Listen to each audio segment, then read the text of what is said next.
안녕하세요. 사연 읽어주는 남녀입니다. 오늘도 와주셔서 감사드리며 그럼 오늘의 사연 바로 소개해드리겠습니다. 부모와 자식의 이름으로 만난 인연을 흔히 천륜이라고 하죠. 저는 뱃속으로 키운 자식이 없어 피로 나눈 인연이 무엇인지 잘 알지 못하지만 눈물을 나눈 자식이 있습니다. 그리고 눈물을 함께 나눈 자식이 피로 이어진 인연 못지않게 끈끈하고 질기다는 것을 잘 압니다. 안녕하세요. 저는 얼마 전 남편과의 이혼 소송을 끝내고 자유가 된 60세 여성입니다.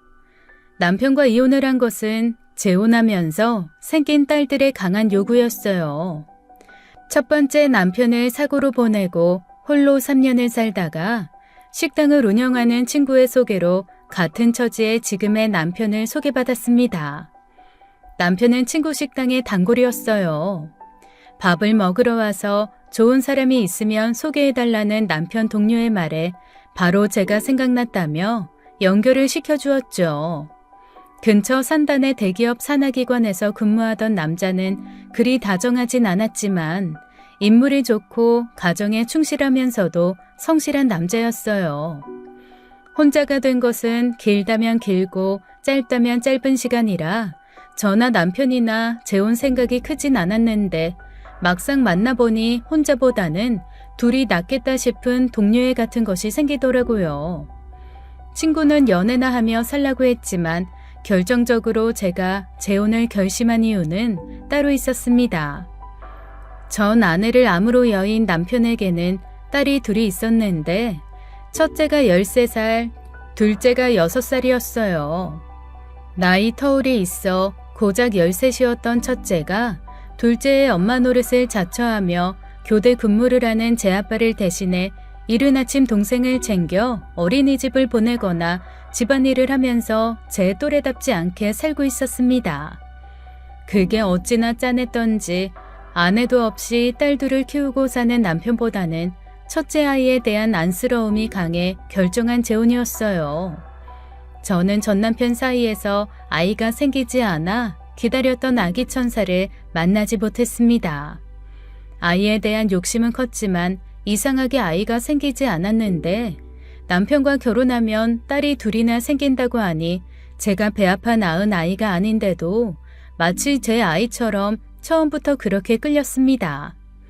하지만 제 마음과는 달리 첫 만남은 썩 좋지만은 않았어요. 세인이세나, 이리 와서 인사해라. 앞으로 아줌마랑 잘 지내야 돼. 아줌마 누구예요? 안녕. 아줌마는 아빠 친구야. 김세인, 인사 안 해? 김세인, 너 아빠가 뭐라 그랬어? 어른들 앞에서 방긋방긋 잘 웃고 인사하라고 했어, 안 했어? 어휴, 왜 그래. 애 놀라게. 괜찮아. 아이씨, 뭐? 아이씨? 너 이리 와. 이리 안 와? 어려서 멋모르는 둘째와 달리 첫째는 저에 대한 경계가 커서 제 아버지가 윽박지르듯 나무라며 방긋방긋 웃으라는 말에 자리를 박차고 방 안으로 들어가 버릴 정도로 저를 달갑지 않게 여겼어요. 저에 대한 거부감이 큰 첫째 때문에 고민하는 저를 보면서 그 자리를 주선한 친구마저도 다시 한번 생각해보라고 했었죠. 얘 지선아, 아무리 잘해도 남의 자식 키운 공은 없다더라. 나는 딸만 둘이라길래 아들 있는 것보단 더 나을 줄 알았지. 다시 생각해보는 게 낫지 않겠니? 사실 저는 공 같은 것은 생각하지도 않았습니다. 키워준 은혜 갚으랍시고 훗날 효도를 강요하고 싶은 생각도 추호도 없었고요. 제가 고민하는 것은 아이들의 엄마가 되고 싶다는 제 욕심이 오히려 아이들에겐 큰 상처가 되지 않을까 하는 것이었습니다. 원하지도 않는 새엄마가 들어와 괜히 아이들을 혼란스럽게 하고 더 힘들게 하는 건 아닌가 하고요. 하지만 13세, 6밖에 안 되는 아이들에게 엄마는 꼭 필요하다는 생각이 들었고 너무 일찍 철이 들어버린 첫째를 제 나이 아이처럼 자라게 하고 싶다는 제 욕심이 이겼습니다. 처음 남편과 아이들이 살고 있던 집으로 들어가던 날이 기억나요. 20년이 넘었는데도 그날 첫째 아이가 했던 말은 제 마음속에 오래도록 아무리 용을 써도 빠지지 않는 가시처럼 남았었습니다. 호기심이 가득한 얼굴로 저를 졸졸 따라다니던 둘째와 달리 첫째는 아예 방에 틀어박혀서 나오지도 않았어요. 문을 쾅쾅 두드리며 윽박지르는 남편을 만류하며 집안 곳곳을 둘러보았어요. 집안에는 여전히 아이들 엄마의 흔적들이 곳곳에 남아 있었습니다.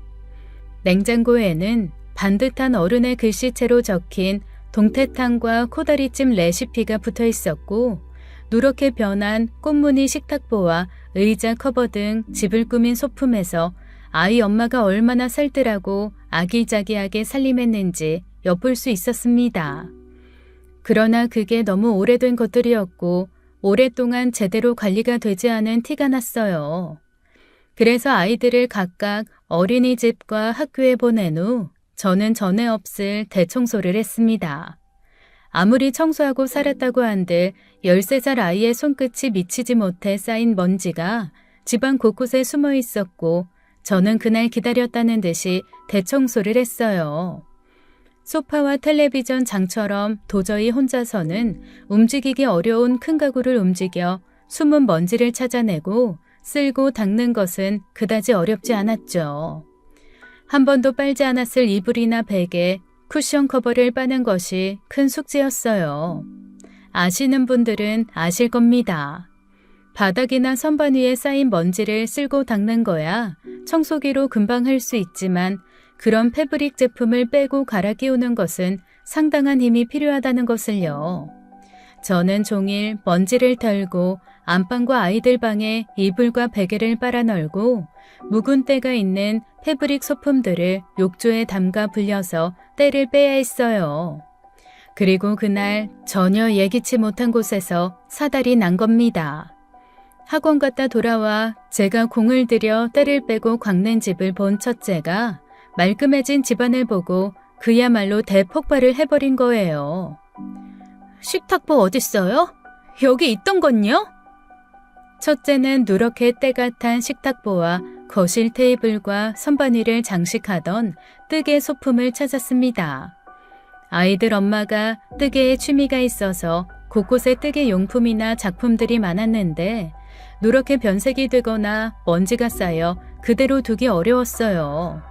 그래서 죄다 욕조에 넣어 담가두고 때를 빼고 있었던 건데 아이는 그게 없어졌다고 생각해서 화가 났던 겁니다. 저에게는 그저 전 아내의 취향과 성향 정도를 파악하는 데 지나지 않았을 것들이 아이들에게는 엄마를 기억하게 하는 하나의 물건이 될 수 있다는 것을 제가 간과했던 것이죠. 왜 아줌마 마음대로 치워요? 그게 아니라 왜 아줌마 마음대로 우리 엄마 물건 치우냐고요. 아니, 치운 게 아니라 아줌마는 아줌마, 이 집에 들어왔다고 이게 다 아줌마 걸로 보여요?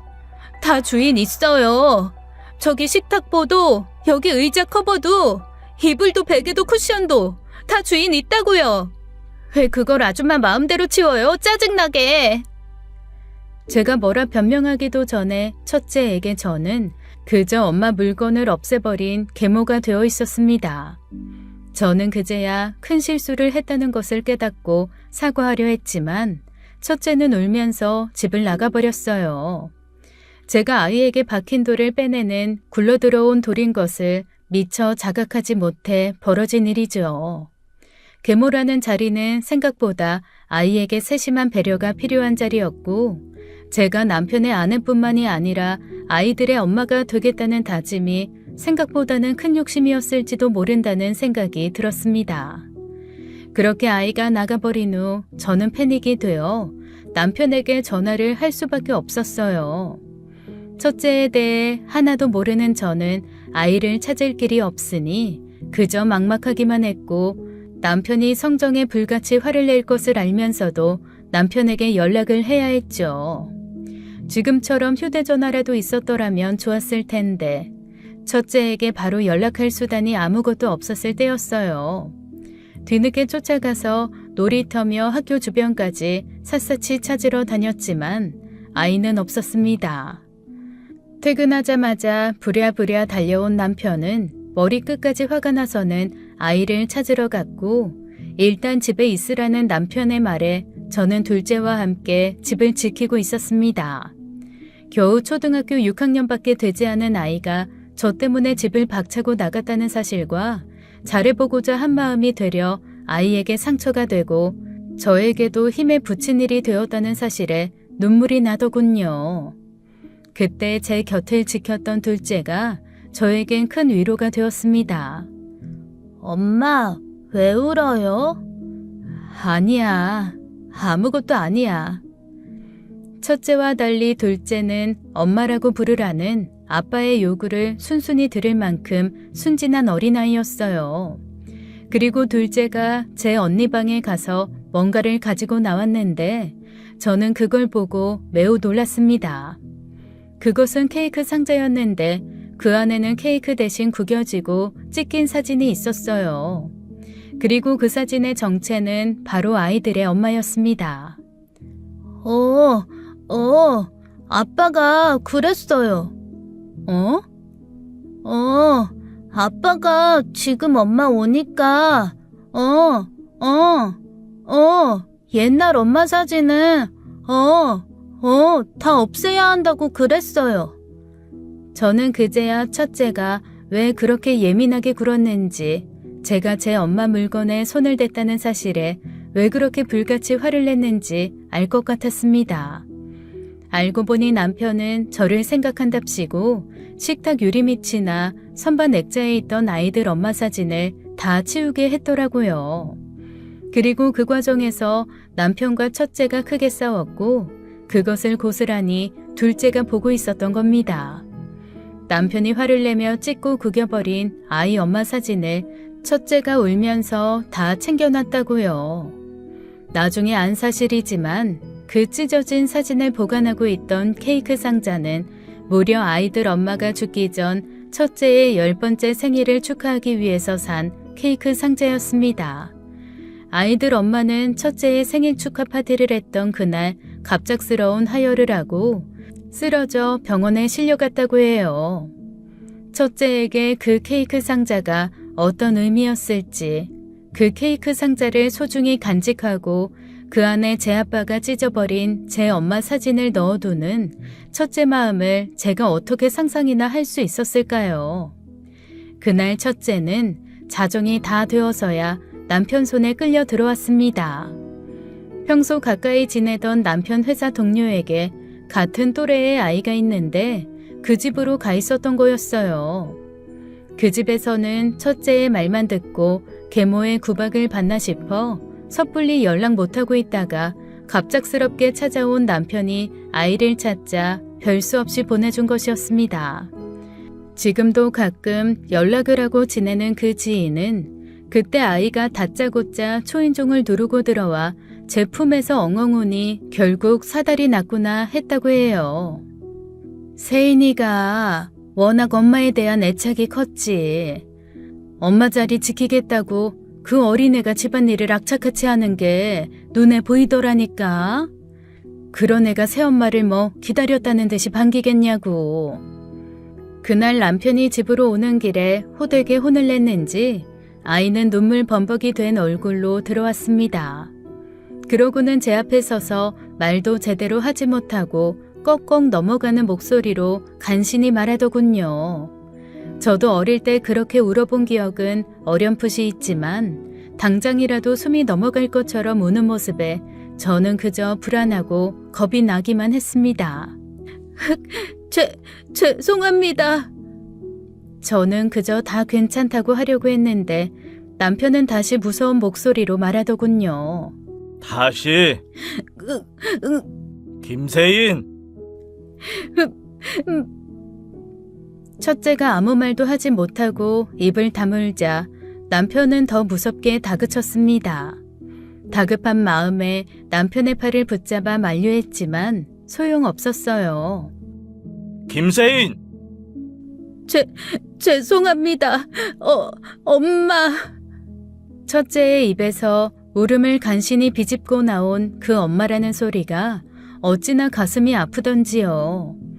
남편은 아이가 저를 엄마라고 하자 그제야 놓아주었고 얼굴을 씻게 한 후에야 방에 들여보내 주었습니다. 그날 저도 남편과 크게 싸웠어요. 나는 세인이 상황 충분히 이해해.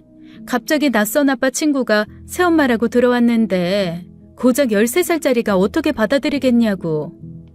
다 당신 편해지라고 하는 거야. 저게 초장의 버릇을 잡아둬야 해. 안 그럼 당신 개 무시할 거야. 쟤는 김수인 쟤가 얼마나 독하는지 당신은 몰라. 독해지겠지. 독해져야 했겠지. 제 엄마 아파 죽고 아빠란 사람은 종일 일하러 나가 자길 돌봐줄 사람도 새나 돌봐줄 사람도 당장 없는데 당신은 세인이가 짠하지도 않아? 내 딸이야. 짠한 건 짠한 거고 내가 어른으로서 아빠로서 편한 길을 알려주는 거야. 밥하고 빨래하고 자기가 하던 일 대신해 줄 사람인데 그게 무슨 버르장머리 없는 짓이야. 제발 부탁할게. 애들 문제는 나한테 맡겨줬으면 좋겠어. 난 괜찮으니까 함부로 애들 엄마 물건이나 사진 같은 것도 손대지 말아줘. 아이고 너는 아유 알았어.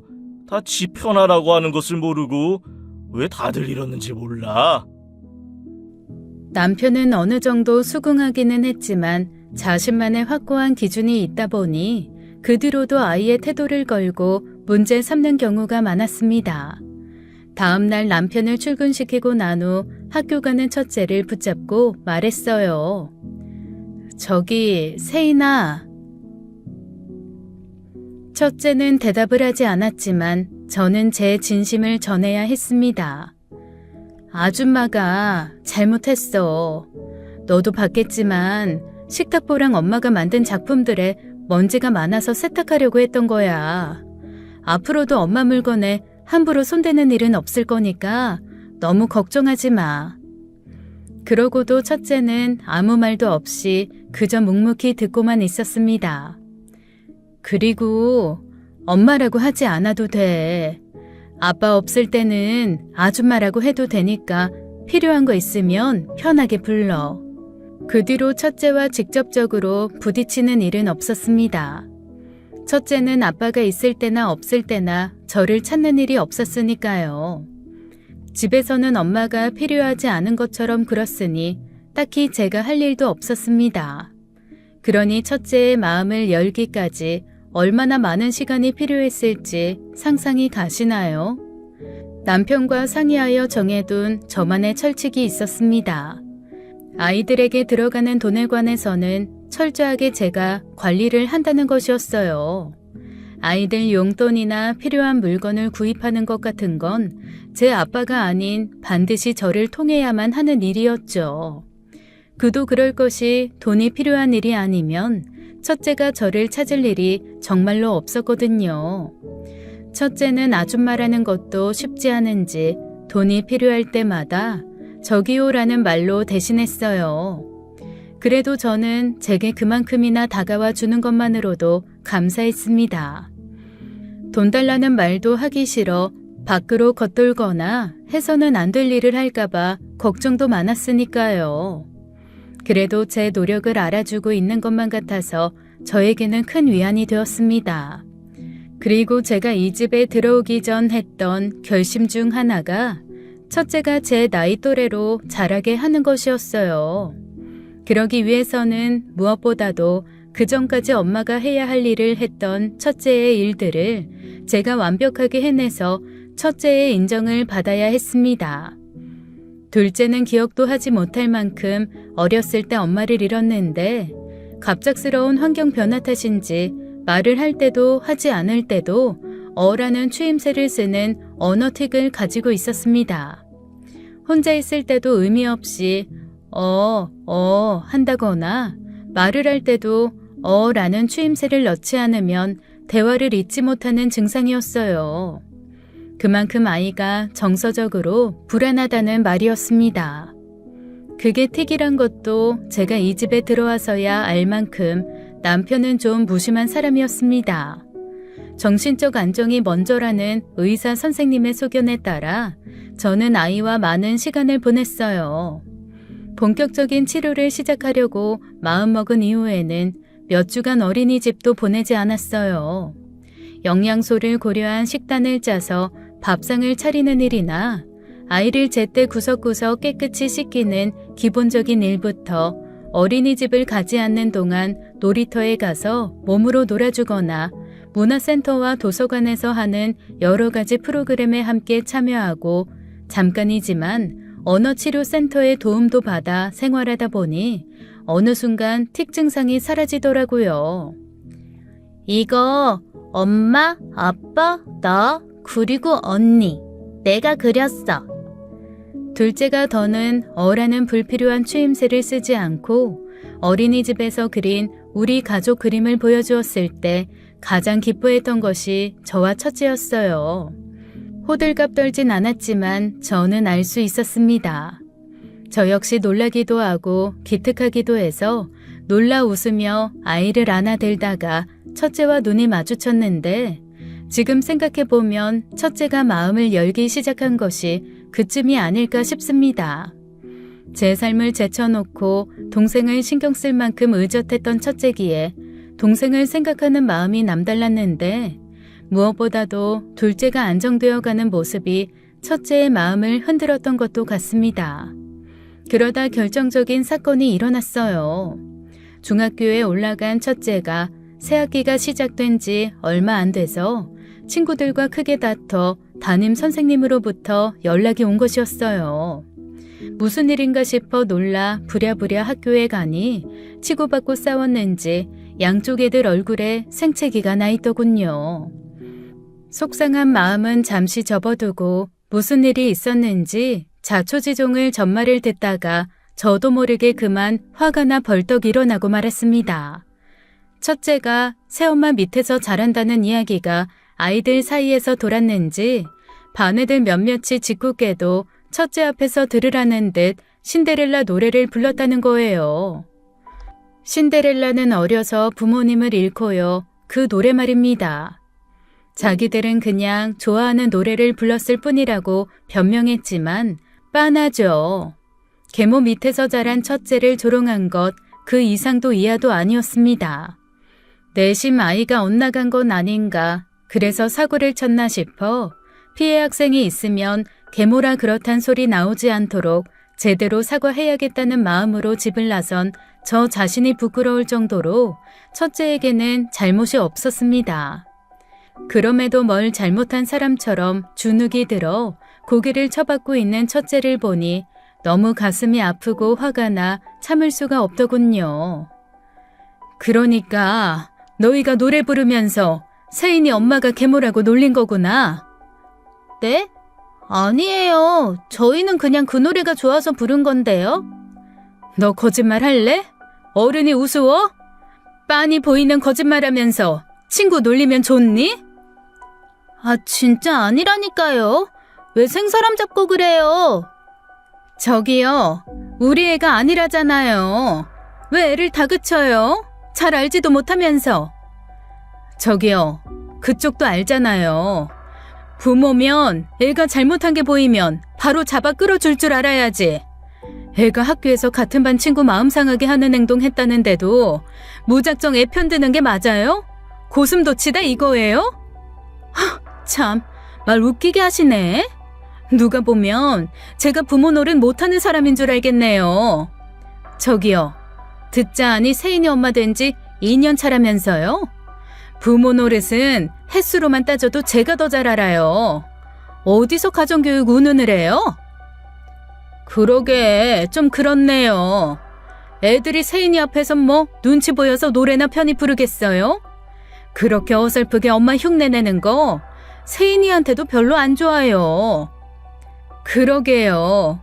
제가 엄마가 된 지 2년밖에 안 돼서 내가 과연 엄마 노릇을 잘하고 있는지 걱정도 됐는데 이제 잘 알겠네요.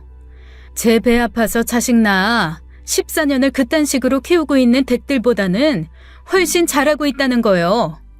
이봐요. 말이 좀 심하네. 내 말이 심해요? 댁들 자식이 내 자식한테 한 짓거리가 더 심해요. 알아요? 나중에 전말을 들은 친구가 그러더군요. 애엄마들을 상대로 그렇게 소리치고 싸웠다고? 진짜 너답지 않다. 너 엄마 다 됐다 얘. 갈등을 싫어해서 항상 더러운 똥은 피하는 게 상책이라고 생각하며 살았지만 아이들의 문제가 되니 더러운 똥이라도 밟아주고 싶은 생각이 들더라고요. 평소에 저라면 절대 상상하지 못한 대처 방식이었어요. 그게 올바르거나 현명한 해결 방법이었다고는 할 수 없습니다. 하지만 적어도 아이가 졸업할 때까지 신데렐라 노래를 들으며 가정사를 조롱받는 일이나 너네 친엄마 죽었다며 같은 말로 상처받는 일은 없을 거라고 자신했죠. 그게 누구든 세인이에게 그런 상처를 주는 사람이 있으면 달려가 혼쭐을 내주겠다고 결심했으니까요. 그리고 그날 저녁 뒤늦게 집으로 돌아온 아이는 거실에 앉아있던 제게 다가와 말했습니다. 죄송해요. 아니야. 세인이 너 잘못한 거 없어. 그런 일 있으면 언제든 반드시 아줌마한테 말해. 다시 오후에 있었던 일이 떠올라 우라통이 터지더군요. 그래서 정말 단단히 일렀습니다. 그런 일로 절대 혼자 끙끙 앓거나 싸우지 말라고요. 그랬더니 첫째가 고개를 끄덕이고는 가만히 서 있더라고요. 더 할 말이 있나 싶어 올려다봤더니 첫째는 조금 머뭇거리다 말했습니다. 감사합니다, 엄마. 야간 근무로 남편도 없고 둘째가 일찍 잠이 들어 고요한 거실에 첫째가 남기고 간 그 한마디는 그날 밤새 제 귓전에 여운처럼 남아 있었습니다. 훗날 첫째가 말하기를 친구들과 그렇게 싸우고 나서 너무 외롭다고 생각했다고 합니다. 분명 잘못한 건 친구들인데 어쩐지 선생님도 자기가 친엄마가 없어서 자기 편이 아닌 것 같고 아빠를 생각하니 혼날 생각에 걱정만 되는데 달리 올 사람이 없으니 제가 올 것이란 것은 알았으면서도 막상 온 것을 보니 크게 낙담이 되었다고요.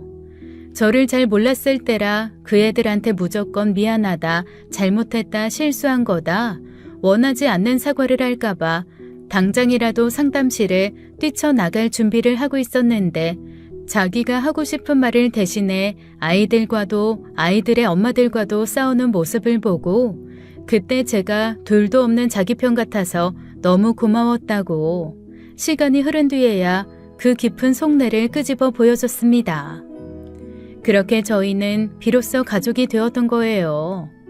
첫째가 저한테 마음을 열었다고 해서 둘째처럼 살갑게 대한 것은 아니었습니다.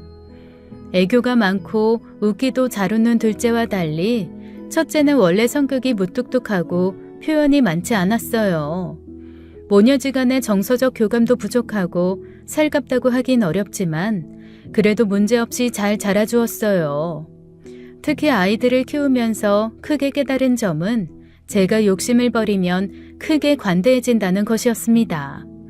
제가 엄마라는 소리에 욕심을 내지 않아서 머지나 한 번의 다그침도 없이 엄마라는 소리를 들을 수 있게 된 것처럼 말이에요.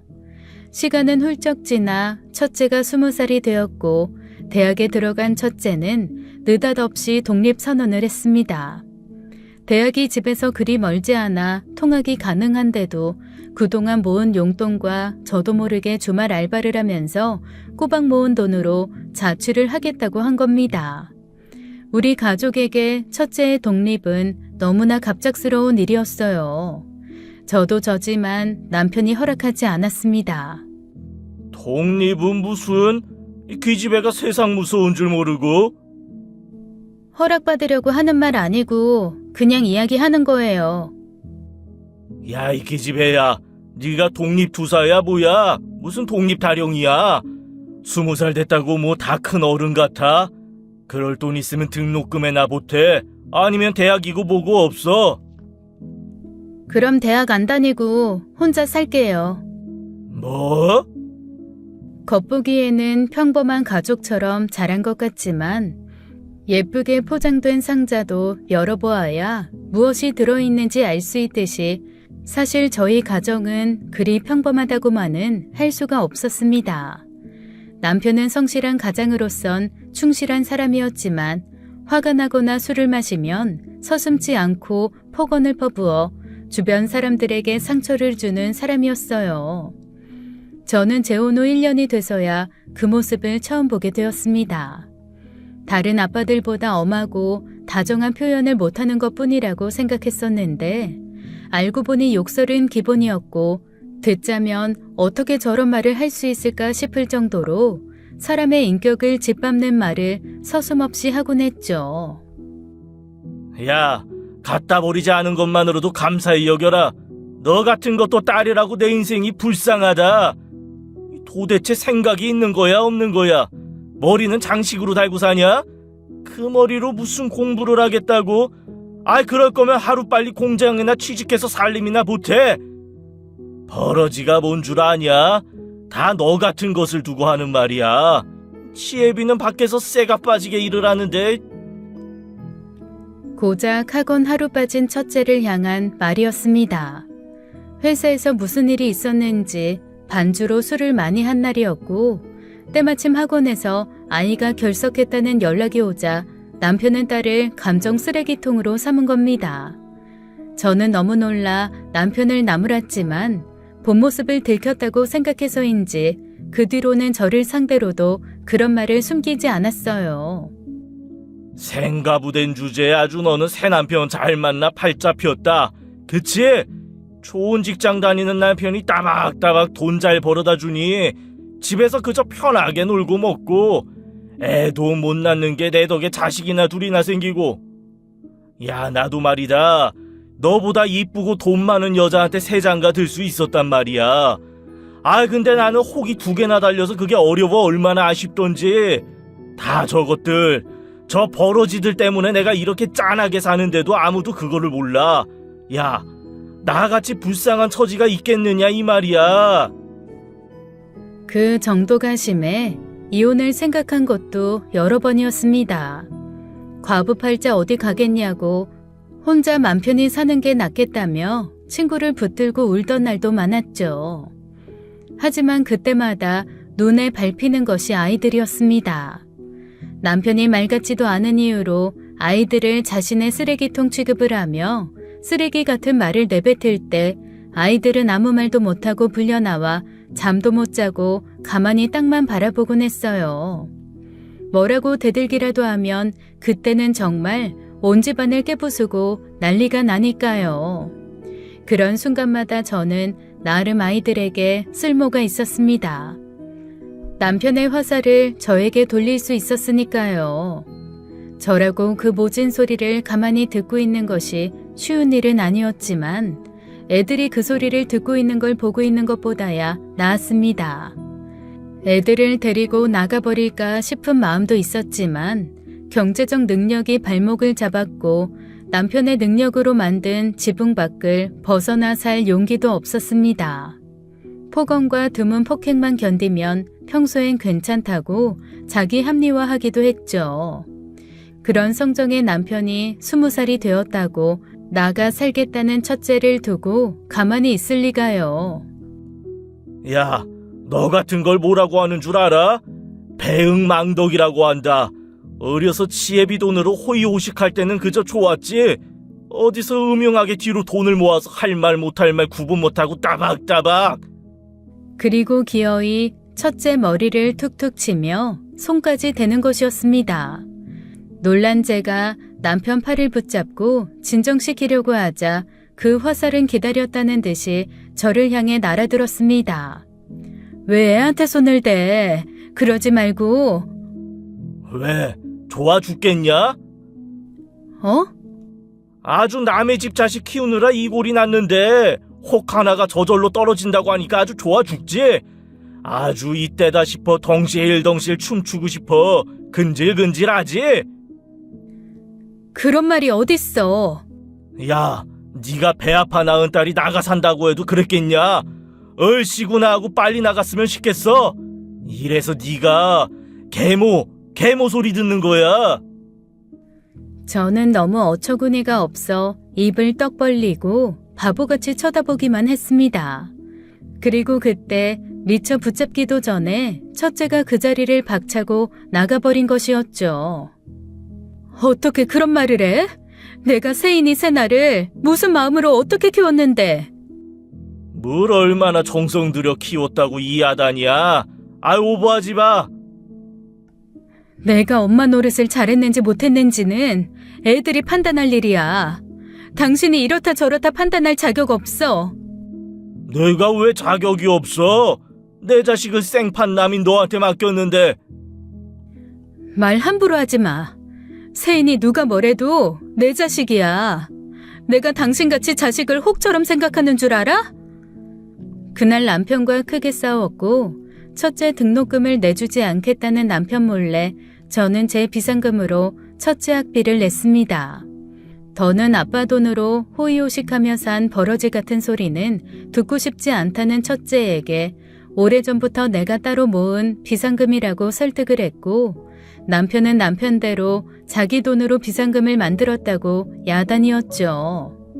사실 그 돈은 전 남편 사망보험금으로 친정 어머니에게 맡겨둔 돈으로 정말 1원 한 장도 남편 돈이 아니었어요.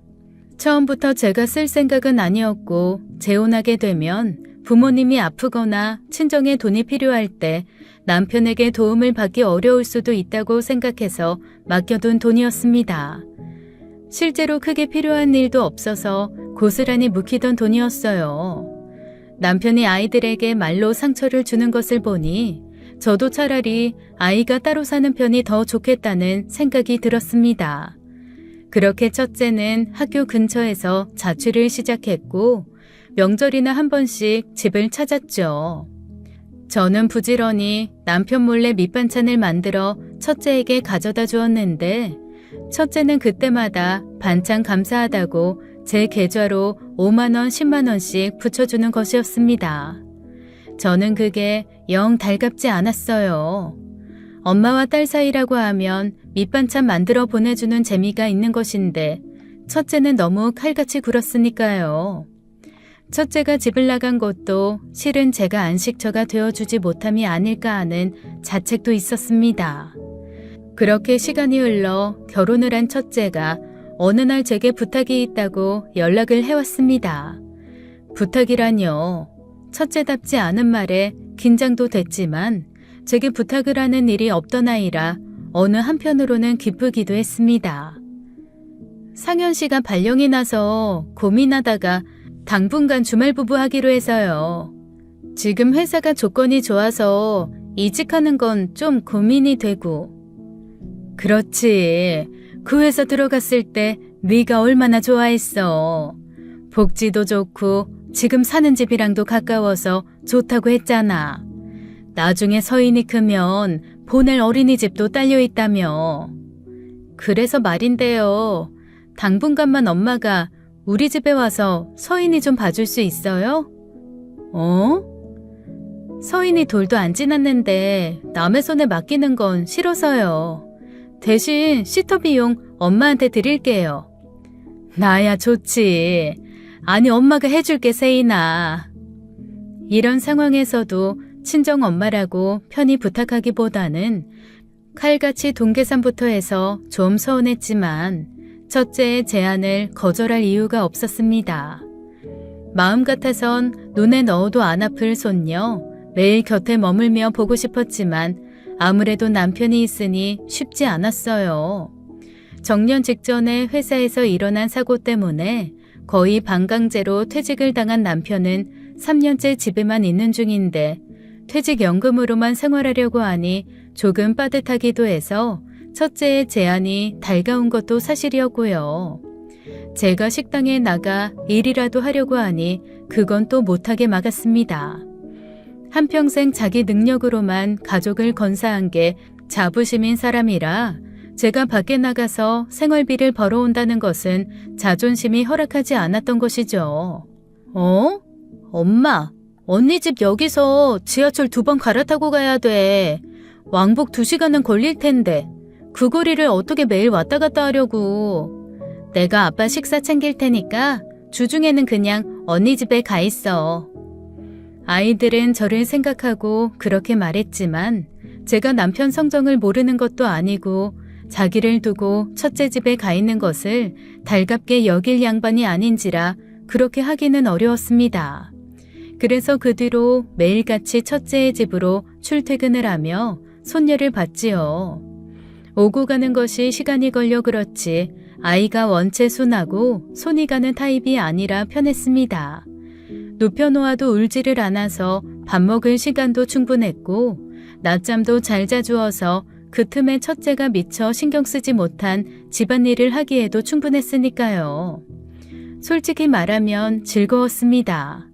생각 같아선 돈 같은 건 받지 않고도 해줄 수 있는 일이었지만 형편이 여의치 않으니 첫째가 용돈조로 주는 돈도 힘이 되었고 매일같이 손녀를 볼 수 있다는 것도 너무 좋았어요. 남편과 재혼하며 귀한 딸을 둘이나 얻기는 했지만 저한테 그렇게 작은 아이는 처음이기도 했으니까요. 서툰 할머니 때문에 손녀가 조금은 힘들었을지도 모르겠지만 집에 돌아가서도 스마트폰으로 요즘 애들 육아법을 따로 공부할 정도로 열정이 남달랐습니다. 갓난애기 한번 키워보고 싶다던 소원은 풀었겠다, 야. 그렇게 예뻐? 그럼 예쁘지. 내 새끼가 낳은 애라서가 아니라 효녀야, 효녀. 제 엄마 아빠 고생할까봐 할머니 품에서도 엄마도 안 찾고 그저 빵긋빵긋. 나 요즘 너무 좋다. 정말. 그렇게 6개월이 문제없이 지나갔어요.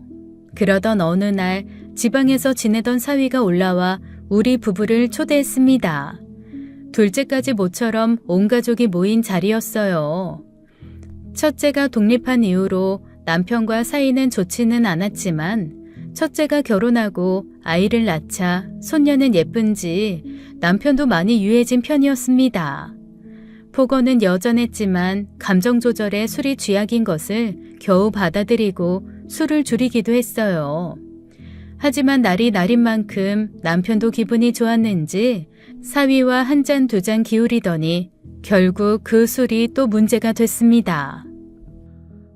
장모님, 제가 염치가 없습니다. 우리 세인이도 잘 봐주시고 집안일도 거들어 주시는데 그에 비하면 너무 약소한 금액이라 늘 제가 면목이 없어요. 제가 더 노력하고 분발해서 나중에 두 분 꼭 크루즈 여행 시켜드리겠습니다. 사위도 약간 취해 평소답지 않은 어린 아들 같은 편한 얼굴로 하는 인사치레를 하더라고요. 취기를 빌려 하고 싶은 이야기였는지 그 마음만큼은 진심으로 느껴지더라고요. 오히려 돈을 모아야 하는 아이들에게 그 돈을 받는 것이 더 미안하기만 했습니다. 그런데 갑자기 남편이 발끈하고 나선 거예요. 그게 남편의 자존심을 건든 것이었죠. 야, 너는 네 친딸이어도 그 돈 받았겠냐? 뭐? 내내 마음에 걸려있던 말을 그렇게 이야기를 하니 저도 좀 분이 나더라고요. 뭐 때문에 돈을 받는 건데 하고요. 자리가 자리인 만큼 제가 참았으면 좋았을 텐데 그러질 못했습니다.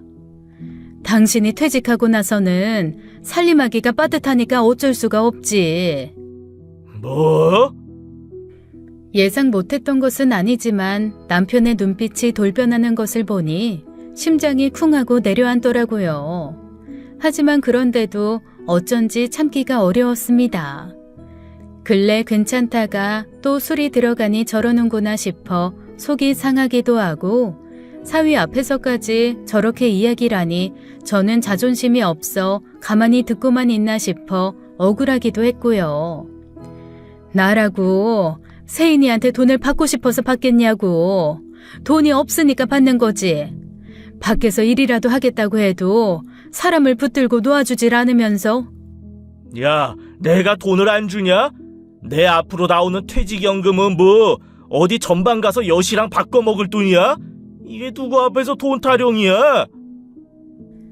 그게 아니라 아무리 두 식구여도 공과금이며 보험금이며 가만히 앉아 있어도 나가는 돈이 순식간의 일이었습니다. 남편의 손찌검에 저는 속수무책으로 나가 떨어진 겁니다. 저는 너무 놀라 어리둥절한 얼굴로 남편을 올려다보았어요. 사실 손찌검이 처음 있는 일은 아니었지만 사위와 딸들이 보는 앞에서는 처음이었습니다. 당장의 아픔보다는 애들 앞에서 보이면 안 될 모습을 보였단 사실에 창피하기도 하고 또 미안하기도 했어요. 저는 덤덤하게 일어나 몸을 추스르고 아무 일도 없었다는 듯이 짐을 챙겼습니다. 속으로는 천불이 끓었지만 애들 앞에서 그 이상 추한 모습을 보이고 싶지 않았기 때문이에요. 그때였습니다. 나가세요. 첫째의 단호하고 차가운 목소리가 들린 겁니다. 놀라 쳐다보니 첫째는 제 아버지를 바라보며 이루고 있었어요. 안 들려요? 당장 나가시라고요. 뭐? 너 지금 나한테 한 말이냐? 지금 여기서 나가야 될 사람이 아빠밖에 더 있어요? 이게 키워준 은혜도 모르고 지 아빠한테 한다는 말이 뭐? 나가? 내가 왜 나가? 내가 뭘 잘못해서 나가야 한다는 말이야? 아주 지긋지긋해. 진절머리가 나서 죽겠다고요. 내가 그래서 집을 나온 거예요. 아빠 그 지긋지긋한 감정 쓰레기통 노릇하기 싫어서. 뭐 쓰레기통? 네가 언제 내 쓰레기통 노릇을 했단 말이야? 나만 했어요? 엄마도 했어요. 엄마가 왜 아파서 돌아가셨는데. 다 아빠 때문에. 아빠 그 말 같지도 않은 소리에 병에 걸린 거잖아요. 이 기집애가 뚫린 입이라고? 야, 네 엄마 아팠던 게 왜 내 탓이냐? 네 엄마 죽은 게 왜 내 탓이야? 분위기는 점점 거칠어졌고 남편은 당장이라도 제게 휘둘렀던 발을 딸에게 던질 듯이 위협적으로 다가갔습니다. 사위는 남편을 붙들었고 저는 첫째를 붙들어야 했어요. 세인아, 진정해. 그만하자. 그리고 사위가 미처 말릴 틈도 없이 벗어난 남편의 손이 첫째 머리를 후려치더군요. 제 아빠한테 맞아 머리가 헝클어진 첫째 모습을 보니 저도 더는 참을 수가 없었습니다. 그 순간엔 정말 눈에 뵈는 것이 없었죠. 제가 남편의 뺨을 휘갈긴 것은 전에 없던 일이었습니다. 아마 술이 다 깨고 정신이 번쩍 들었을 거예요. 남편이 믿기지 않는다는 듯이 놀란 얼굴로 저를 노려보더군요. 네가 뭔데 내 딸을 건드려? 네가 뭔데? 부끄러운 줄 알아. 부끄러운 줄 알라고. 뭐? 야, 이게... 남편이 다시금 손을 치켜들자 첫째가 엉엉 울면서 지지 않고 제 아빠를 향해 소리치는 겁니다. 엄마가 그렇게 모진 말만 듣고 돌아가셔서 나는 얼마나 가슴이 아팠는데. 새엄마까지 그렇게 죽으면 어쩌나 해서 우리 집에 와 있으라고 했어요. 내가 엄마 마음 편히 있으라고 주는 돈인데 아빠가 뭔데 돈을 받니마니 엄마를 괴롭히냐고요. 뭐? 나도 엄마도 새나도 아빠 하나 때문에 집이라고 맘 편히 있지도 못하고 우리가 아빠 하나 때문에 얼마나 힘들었는지 알아요? 나 원참 기가 막혀서. 야, 이 새끼야, 너 나 아니었으면 그렇게 호의호식하면서 살았지. 대체 뭘 호의호식하면서 자랐는데. 키워주고 먹여주고 갖고 싶은 거 그 돈 누가 벌어다 준 건데? 아빠가 낳았으니까 당연히 해야지. 아빠가 낳아놨으니까 키워주고 먹여주고 해야지. 그게 그렇게 억울한 일이면 갖다 버리지 그랬어요. 너 입 안 다물어? 나 아플 때 밤새워 병간호 해주고 학교에서 뭔 일 났다 싶으면 불려가서 내 편 대주고 내가 말 같지도 않은 이유로 나를 낳아준 아빠한테 그 폭언 들을 때마다 내 마음 위로해준 거 다 엄마예요.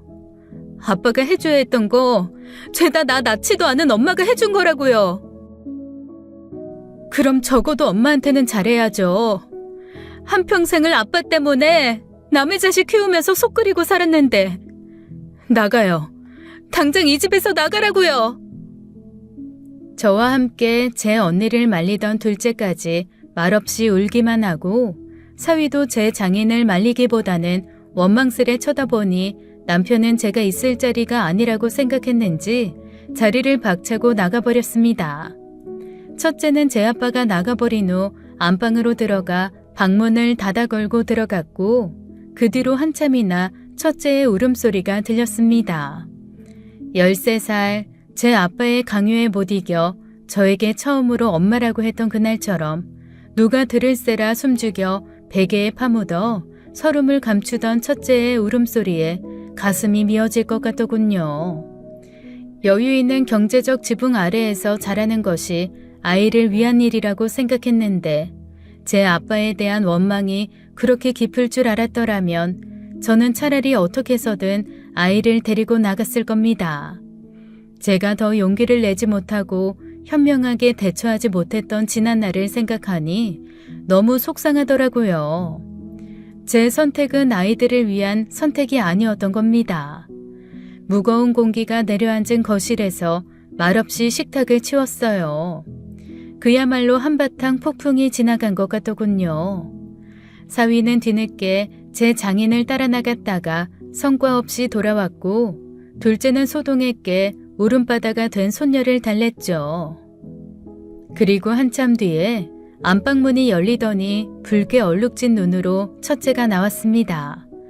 어렸을 때 이후로는 본 적도 없는 얼굴과 표정에 저는 눈물을 참기가 어려웠어요. 첫째를 안고 등을 토닥여주면서 말했죠. 괜찮아. 엄마는 정말 괜찮았어.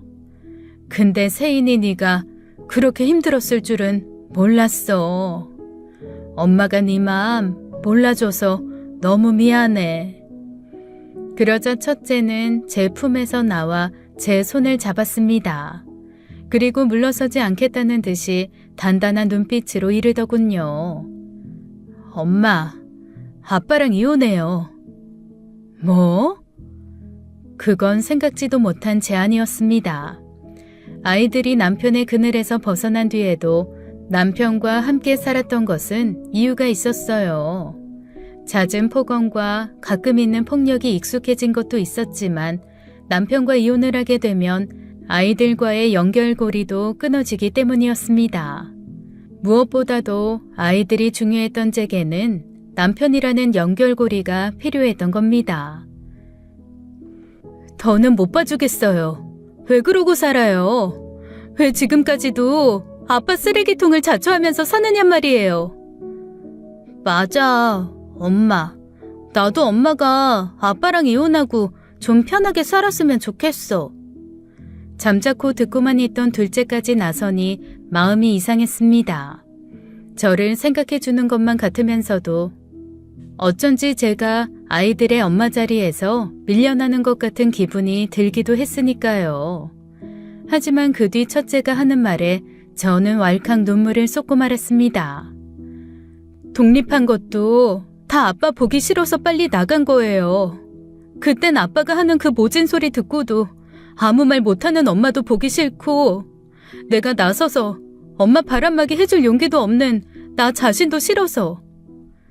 그건 생각지도 못한 이유였습니다. 제 아빠를 답답하다고 생각하고 있다는 건 알았지만 이른 독립은 어쩌면 제가 더 큰 원인이 될지도 모른다고 생각하고 있었기 때문이었어요.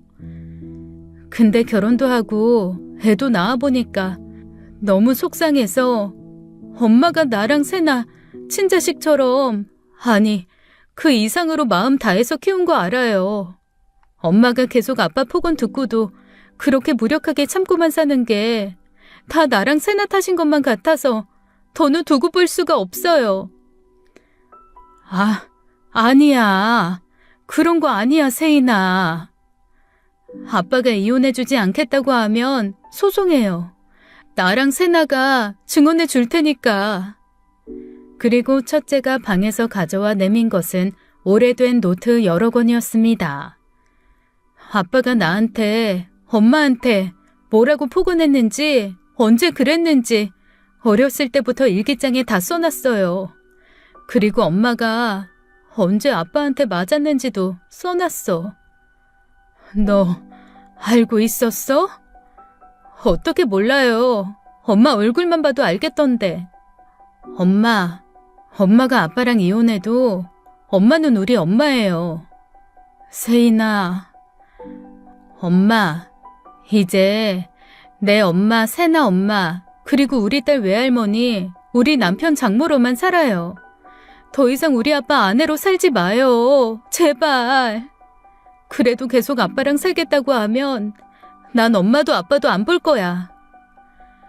남편과 이혼을 해도 세인이 세나 엄마로 살 수 있다는데 제가 그 이상 고민할 이유가 있었을까요? 남편이 전혀 걸리지 않았다면 그건 거짓말입니다. 그래도 산 세월이 있으니 미운 정도 정이라고 홀로 남을 남편을 생각하니 잠깐 동정심도 들더라고요. 하지만 고맙게도 남편은 그 일말의 동정심도 다 사라지게 만드는데 특출한 재주를 부리더군요. 나도 더는 당신 그 쓰레기통 노릇 못하니까 그만해. 뭐, 이것들이 다 한 통속이 되어서 야, 넌 양심도 없냐? 길 가는 사람 다 붙잡고 물어봐. 양심 없는 사람이 누군지. 네가 나 없이도 잘 살 수 있을 것 같지? 이혼, 야, 어디 해보려면 해봐. 남편은 예상대로 순순히 이혼을 해주지 않았고 저는 딸들의 도움을 받아 소장을 접수했습니다. 이혼이란 것이 그렇게 생각보다 쉬운 건 아니더군요. 시간도 시간이지만 법원에서 그동안 남편이 저와 딸들을 상대로 했던 모진 과거를 죄다 들추어내야 하니 그건 또 그것대로 고역이었습니다. 힘들어하는 기색이 보일 때마다 첫째가 제 오른손을, 둘째가 제 왼손을 잡아주며 용기를 주더라고요. 그래서 끝까지 잘 버텨냈습니다. 이혼만 하면 된다고 바랄 것도 없다고 생각했는데 지속적인 폭언과 폭행의 증거, 딸들의 증언 덕에 제게 유리한 소송이 되어서 위자료도 꽤 두둑히 받아냈습니다. 저는 지금 첫째의 집에서 살고 있어요. 첫째는 아이를 어린이집에 보내고 저에게 좀 더 여유 시간을 주고자 했지만 제가 한사코 아이를 보겠다고 자초했습니다. 아직은 힘에 부치는 일도 아니고 무엇보다도 제가 첫째를 위해서 할 수 있는 일이니까요. 둘째는 얼마간 제 아빠와 살다 결국 독립했습니다. 그래도 첫째보다는 사이가 나아서 둘째는 제 아빠에 대한 연민도 있었어요. 하지만 이제 그 화살이 둘째에게만 향하니 결국 둘째도 못 버티고 나오더군요. 전 남편에게선 지금도 가끔 연락이 옵니다. 잘못했다 혹은 네가 뭘 잘했다고 나갔냐. 그동안 내 집에서 쓴 돈은 다 뱉어내라. 용서해 줄 테니 다시 돌아와라 같은 두서없고 의미를 알기 어려운 메시지들 뿐이죠. 애들은 저를 생각해 준답시고 제 아빠 이야기를 꺼내지 않는데 지인으로부터 건너들은 소식에 의하면 그야말로 호라비 냄새가 폴폴 나는 영감으로 산다고 하더라고요. 얼마 안 되는 퇴직연금은 죄다 술 마시는 데 쓰고 지인마다 붙잡고 취한 목소리로 하소연을 한 통에 결국 지독한 성격 때문에 마누라 자식이 도망가 혼자 사는 양반이라고 소문이 났고요. 말년에 곁에 자식도 마누라도 없이 쓸쓸하고 불행하게 산다. 그런 소리를 들으면 조금은 연민이 생길 줄 알았는데 속이 다 시원하기만 합니다. 어떻게 보면 아이들과 인연이 된 건 남편이었지만 그 모진 시간들이 그렇게 원망스럽지만은 않습니다. 이 귀한 아이들을 얻기 위한 과정이었다고 생각하면 다 견딜 수 있는 시간이었어요. 첫째와 눈물을 닦던 손을 맞잡았던 그날 저희는 진짜 모녀가 되었다고 생각합니다. 피는 물보다 진하다지만 진짜 피로 엮인 가족만큼이나 눈물을 나눈 아이들은 제게 둘도 없는 소중한 인연이죠. 남편이라는 연결고리가 사라지면 더는 가족이라고 불릴 수 없게 될 것만 같았는데 오히려 남편이 사라진 이후로 저희는 진정한 가족이 된 것만 같습니다. 누구도 제게 아이들의 계모라고 하지 못하고 검은머리 짐승이라는 말도 하지 못해요. 다음 주엔 오랜만에 애들과 함께 애들 엄마의 납골당에 가려고 합니다. 그동안엔 제가 엄마 노릇이나 제대로 하고 있나 싶어서 가지 못하고 늘 애들만 보냈는데 이제 친엄마가 곁에 있어주지 못한 시간이 아쉽지 않게 제가 끝까지 책임지고 가겠노라 약속하려고요.